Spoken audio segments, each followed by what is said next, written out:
کفر کسی کا سکا نہیں ہے۔ ہم نے لاپرواہی برتی، ہم ان لوگوں کی مدد کرنے کی بجائے ہم نے حوصلہ شکنی کی اور ان قوتوں کے علاقار بنے جو ان کو مار رہی ہیں۔ تو آج کیا ہم محفوظ ہیں؟ آج ہماری ہمسائیگی کے اندر انڈیا کو ہمارے خلاف کھڑا کر دیا گیا ہے۔ ایک جھوٹا مکر فریب پر مشتمل ایک ڈرامہ رچایا گیا ہے۔ معاہدہ سندھ طاس معطل کرنا تھا اور پاکستان کے خلاف کھڑا کرنا تھا۔ کچھ لوگ کہہ رہے ہیں جی پاکستان چونکہ جانے لگا تھا غزہ، یہ بھی ایک فضول بات ہے۔ کب ان کے اندر جان ہے کہ انہوں نے ایسا کوئی فیصلہ کیا تھا؟ یہ نہیں کہ ہم کچھ کرنے لگیں گے تو وہ ہمیں پکڑیں گے، ہم کچھ بھی نہ کریں وہ ہمیں جینے کا بھی حق نہیں دیتے۔ وہ تو ہمارے مسلمانوں والے نام بھی گوارا نہیں کرتے۔ آپ بلاد غرب کے اندر جائیں، ہمارا پردہ بھی وہ نقاب نوچ لیتے ہیں کہ تم نقاب بھی نہ کرو۔ کہاں گئے آزادی اظہار کی بات کرنے والے؟ وہ تو ہمارے وجود کو برداشت نہیں کرتے، ایک ایک کر کے ہمیں مارتے رہیں گے۔ لیکن بہرحال یہ موقع ایسا ہے کہ ہمیں متحد ہونے کی ضرورت ہے، ورنہ یہ بات ذہن میں رکھیے گا، عالمی سطح پہ متحد نہیں ہوں گے تو جو حال ہوا ہمارا وہ آپ کے سامنے ہے۔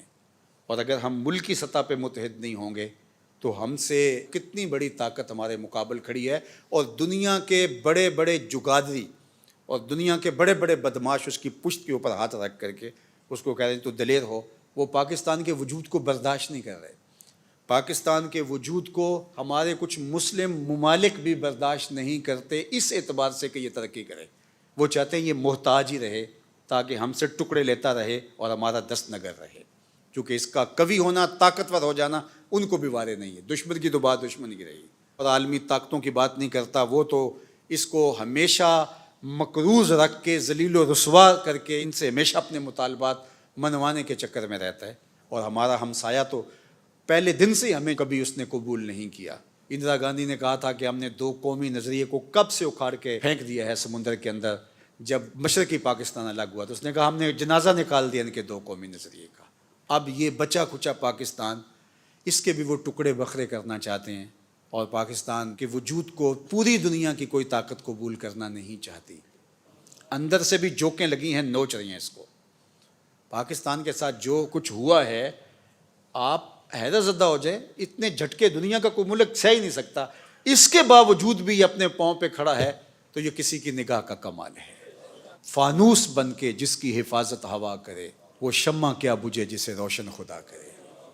اس لیے پاکستان، میں نے بارہا کہا ہے، مٹنے کے لیے نہیں، قیامت تک قائم رہنے کے لیے مارز وجود میں آیا ہے۔ تو اس وقت حکومت کے کارپردازان کو اور عوام کو، اپوزیشن کو، سب لوگوں کو مل بیٹھ کے سوچنا ہوگا، ملک کے لیے اپنی اپنی اناؤں کو ذبح کرنا ہوگا اور مل کے اس وطن کے لیے سوچنا ہوگا۔ اگر پاکستان ہے تو ہم ہیں، اور اگر پاکستان نہیں تو پھر ہمارا وجود کہاں ہے؟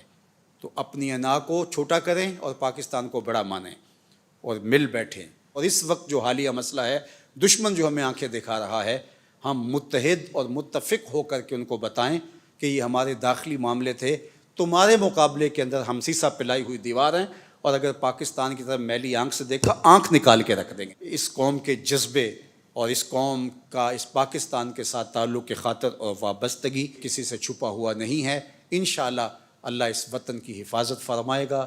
میں اس موقع پر پاکستانی گورنمنٹ کو، اپوزیشن جماعتوں کو اور جتنے بھی ادارے ہیں سب کو کہتا ہوں کہ اس حساسیت کو مد نظر رکھتے ہوئے اس وقت وہ جڑ کے بیٹھیں اور دشمن کو دندان شکن جواب دیا جائے۔ یہاں کوئی کمزور بیان، کمزور بات، کمزور پالیسی لوگوں کو توڑ کے رکھ دے گی اور لوگوں کا مورال نیچے کرے گی۔